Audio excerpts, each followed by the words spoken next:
그럼 저희가 오늘 또 본격적으로 나눌 이야기들이 좀 많습니다. 바이낸스 이슈들이 좀 있었고 이 부분에 관해서 벌써 옆에서 큰 한숨을 쉬고 계신데 저희가 또 한번 이야기 들어보고 한번 이 투자자분들의 울분을 같이 한번 토해내 보도록 하겠습니다. 자, 이야기 한번 시작을 해볼까요? 그러니까 지금부터 말씀드리는 건 제 뇌피셜이 반이에요. 반 이상이라고 그냥 생각하세요. 그냥 소설 쓰는 거라 생각하시고 한번 저희 같이 한번 얘기를 해보는 거예요. 네. 근데 이게 어쨌든 뭐 호재다, 뭐 악재다, 뭐 얘기들이 많잖아요. 근데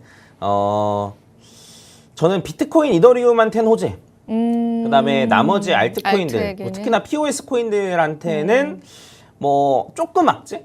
이 정도로 생각을 합니다. 그래서 왜 그런지에 대해서 좀 말씀을 드리고 앞으로 패턴이 계속 나올 거예요. 요번에도 그런 패턴이 나왔는데 이거 앞으로 이제 패턴이 나올 텐데 그거에 대해서 제가 말씀드릴 테니까 아, 요런 수순이 됐구나 라고 타이밍이 오면 생각하시면 될 것 같습니다. 일단은 요걸 먼저 얘기해야 될 것 같은데 일단은 미국이 코인 시장을 먹기 위해서 노력을 진짜 많이 했어요. 그 예전부터 많이 했어요. 정말로. 근데 이제 사실 엄청 옛날에는 별로 안 했어요. 그쵸. 엄청 옛날에 안 했죠. 그래서 제 생각에는 그냥 옛날에는 그냥 이러다 망하겠지라고 생각을 했던 것 같아요. 맞아요. 그런 것 같아요. 네. 근데 어쨌든 테더에 대한 공격은 그래도 있긴 했었지만 테더 같은 경우는 달러랑 관련돼 있다 보니까 맞아요. 좀 공격을 했던 거고 그다음 그 전에는 뭐 거래소에 대한 제재도 딱히 없었고 뭐 이런 게 딱히 없었는데 제 생각에 미국이 언제부터 이렇게 눈에 막 불을 켜고 했는지를 살펴보니까 2017년도에 바이낸스의 점유율이 엄청나게 높아졌거든요. 그때 세계 1위 거래소가 된 거예요, 바이낸스가. 그 전에는 폴로닉스, 그 다음에 비트파이넥스 이런 식으로 이제 1위 거래소였는데 바이낸스가 생기자마자 점유율을 확 먹어버렸거든요. 그때부터 미국이 약간 불안감을 가지게 됐던 것 같아요.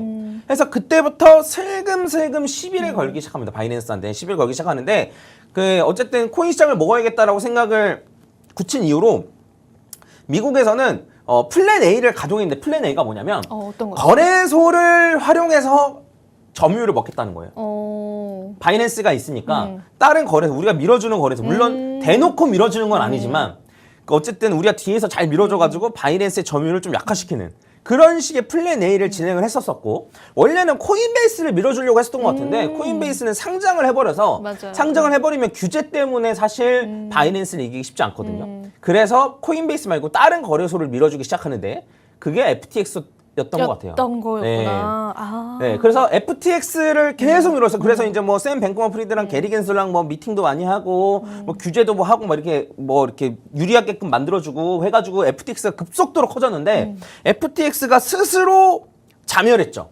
맞아요. 네, 스스로 자멸했어요. 그래서 스스로 자멸한 이후에 플랜 B를 가동한 것 같아요. 그게 어떤 건가요? 월가 거래소인가요? 어떤 건가요? 그게 현물 ETF인 것 같아요. 현물 그래서 ETF. 뭐냐면 지금은 쉽게 말하면 예를 들어 금을 현물로 사시는 분도 계시겠지만 대부분 ETF. 금을 투자한다고 하면 금 ETF로 투자하잖아요. 그쵸. 거래량으로 보면 아마 비교도 할 수 없을 겁니다. 해서 그 코인 시장을 먹는 게 다만 거래소를 만들어서 그 거래소가 점유율을 먹는 것도 가능하겠지만 그게 아니고 전체 코인이 매매되는 게 100이라면 그 중에 60, 70은 ETF로 거래되게끔 만들려고 하는 게 아닌가. 그런 다음에 거래소에서 매매되는 양은 좀 줄어들고 그런 이런 식으로. 걸 그런 식으로 코인 시장을 먹으려고 플랜 B를 가동하는 것 같아요. 근데 이제 이런 생각을 제가 사실 하진 못했었는데 여러 가지 정황상 어쨌든 이러한 것들에 대한 결론이 섰는데 일단 타이밍부터 본다라고 치면은 SEC가 그 루나테라가 망할 때는 가만히 있다가 진짜 가만히 있어요. 아무 짓도 안 하다가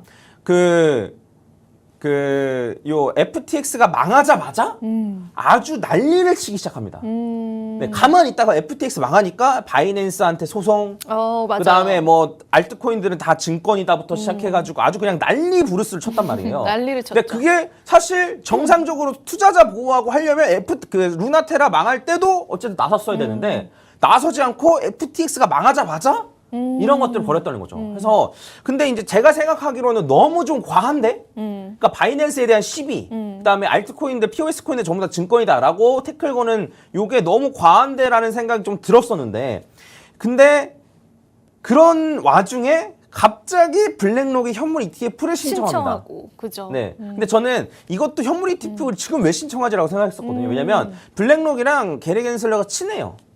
친한가요? 네. 그 CEO 분이랑 친한가요? 그 친하다기보다는 그 네. 회사랑? 뭐 여러 가지 뭐 이렇게 있는데 근데 아무튼 뭐 친하다고 합니다. 네. 해서 그 친하기 때문에 게리 겐슬러가 이렇게 난리칠 때 굳이 블랙록이 현물 ETF를 왜 신청하지라고 생각을 했었었는데, 근데 생각을 해보면 만약에 현물 ETF가 만약에 성공하려면, 그러니까 미국 입장에서 현물 ETF가 성공해야 되죠. 왜냐? 코인 시장에 대한 점유율을 먹어야 되니까. 근데 현물 ETF를 성공하려면 두 가지 전제 조건이 필요한데, 첫 번째로는 거래소에 대한 신뢰도가 떨어져야 돼요. 아, 그렇죠. 네, 거래소에서 매매를 하면 위험해. 그럼 현물 ETF 해야겠다. 안전한 현물 ETF 해야겠다. 안전한 증권사에서 해야겠다라는 생각을 맞아요. 하게 되잖아요. 두 번째는 뭐냐면 알트코인에 대한 수요를 죽여야 돼요. 그래야지만 비트코인 그렇겠네요. 현물 ETF로 가니까. 그래서 요 두 가지가 필요한데 지금 보니까 SEC가 하는 게 요 두 가지였던 거예요. 거래소에 대한 제재, 그다음에 알트코인에 관해서 공격하는 것들. 네, 그래서 그 블랙록이 현물 ETF를 신청한 시점도 그때 바이낸스랑 코인베이스에 이제 막 소송 막 넣고 그다음에 뭐 미등록 증권이라고 하면서 에이다 솔라나 폴리곤 이런 걸 다 미등록 증권이라고 하면서 그 가격이 엄청나게 하락한 직후에 블랙록이 신청했죠. 이 타이밍이라는 게 있는 거예요. 그래서 제 생각에는 어쨌든 현물 ETF를 통해서 코인 시장을 먹으려는 것 같다.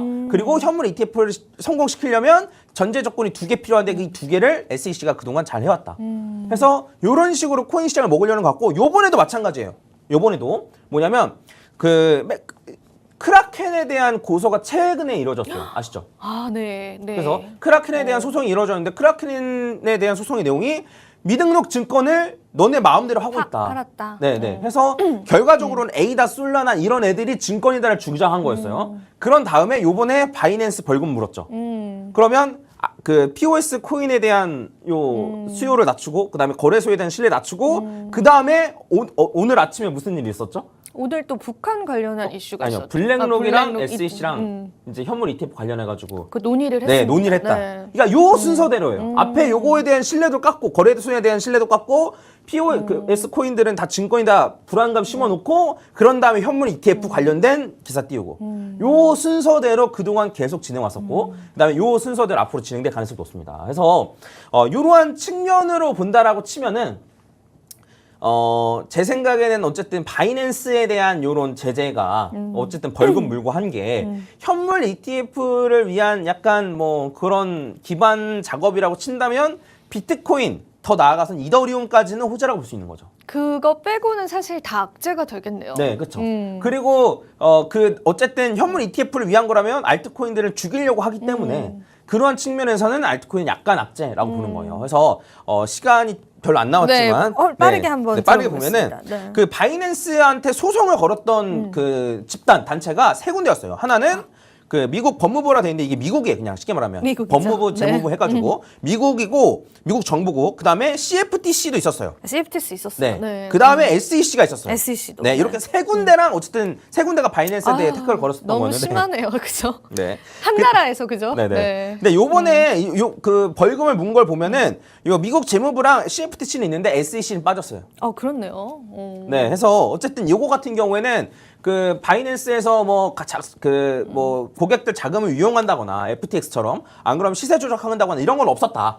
없었고, 다만 뭐 IS 불법 자금 뭐 사택한다거나 뭐 이런 거를 그냥 방관했다. 이런 걸 어쨌든 벌금을 물었던 건데, 해서 이제 뭐 창평자고 트위터도 있고 이렇게 되어 있는데, 근데 여기서 저희가 집중해봐야 될 거는 다른 게 아니고 뭐냐면 왜 SEC가 빠졌냐 이거예요. 그러게요. 네, 왜냐면 SEC가 바이낸스한테 소송을 걸었던 내용이 여기 있는데, 보면은 요 2번, 3번, 4번 미국 투자자들 우회해서 받았다. 이건 CFTC랑 겹치고, 고객 자금 혼용 및 유용했다. 요거는 아니라고 이번에 나왔고, 그냥 자전거래 등으로 시세를 조작했다. 이것도 나왔거든요. 그래서 요거까지 겹치는 게 있기 때문에 SEC까지 껴서 해도 되는데, 요번에 SEC가 빠졌어요. 왜? 왜? 요 5번 때문에. 에이다 솔라나는 증권이라고 주장해야 되기 때문에. 만약에 요번에 요거까지 벌금 물면은 요거까지 5번까지 없어지는 거잖아요. 네. 그러니까 요거를 하면 안 되는 거예요. 왜냐면 미국 입장에서는 알트코인들을 계속해서 그 수요를 깎아야 되기 때문에 요런 내용을 갖고 있는 SEC는 요번에 빠지고. 그러니까 벌금으로 끝내지 않겠다는 거네요. 그러니까 더 네, 강경하게 계속, 네. 공격을 해야 되니까. 네네. 그래서 그 아마 뭐 바이낸스가 뭐 두 손 두 발 다 들어도 아마 안 받아줄 거예요. 왜냐면 계속 이걸로 이슈를 만들어야 되거든요. 되니까. 네, 그래서 요런 측면으로 따진다라고 치면은 제 생각에는 알트코인 입장에서는 좀 어느 정도는 조금 그러게요. 악재로 받아들일 수 있지 않을까 싶습니다. 그래서 앞으로도 이러한 것들이 반복될 거예요. 바이낸스 신뢰도 하락, 알트코인의 POS 코인에 대한 증권이다 하면서 이제 가격을 낮추고 그 다음에 현물 ETF 약간 이런 식으로 계속 흐름이 될 겁니다. 그래서 결과적으로는 현물 ETF 승인이 얼마 남지 않았다라는 생각이 좀 들기도 하고 이런 것들을 보더라도 좀 신규 매수를 하시는 경우에는 알트는 진짜 조심해야겠어요. 비트 이더 위주로 조금 비중을 좀 만드시는 게 어떨까라는 생각이 좀 듭니다. 근데 이게 되게 근본적인 질문이긴 한데 미국의 이제 거래소가 점유율 높아지는 거를 경계하는 그 이유가 뭘까요? 근본적인 이유가. 그러니까 이제 자기가 아니기 때문이죠. 그러니까 바이낸스는 어쨌든 중국 쪽이라고 생각을 하는 거예요. 아, 중국인이 네, 그거니까. 네. 그래서 이제 뭐 FTX를 내세웠지만 망했던 거고 코인베이스 같은 경우는 규제 때문에 사실 바이낸스랑 경쟁하기는 어렵고 그래서 거래소 쪽으로 잡을 수 없으니까 거래소에서 거래되는 걸 확 줄이고 현물 ETF로 옮겨오겠다 이런 생각인 것 같아요. 어쨌든 나스닥에 상장이 되는 거니까 네, 그죠? 네, 네, 현물 네. ETF는 이런 부분들은 참 좀 마음이 아픈 부분인 것 같습니다. 결과적으로 또 미국은 이 암호화폐 시장 자체를 본인들의 손아귀에 넣어야 하는 또 그런 큰 그림이지 않았나 싶습니다. 저희가 이제 시간이 많이 남진 않았는데 또 마지막으로 퍼즈님께 또 정리 내용 한 발이 들어보고 오늘 한번 맞춰보겠습니다. 네. 결과적으로는 미국이 원하는 대로 되는 것 같습니다. 네. 그렇죠. 네. 근데 이제 이렇다고 하더라도 바이낸스가 문제 생기는 건 아니에요. 네, 벌금 낼 돈도 사실 충분히 있고. 그래서 딱히 걱정할 필요는 없습니다. 네, 그래서 어쨌든 뭐 바이낸스가 위축되든 뭐하든 어쨌든 저희 입장에서는 코인 가격이 오르는 게 중요한 거 아니겠습니까? 그래서 그쵸. 그러한 측면에서는 뭐 비트코인, 이더리움도 현물 ETF 신청했기 때문에 네. 비트코인, 이더리움 정도까지는 어쨌든 많이 올라갈 가능성이 높다. 이렇게 좀 받아들이시면 되지 않을까 싶습니다.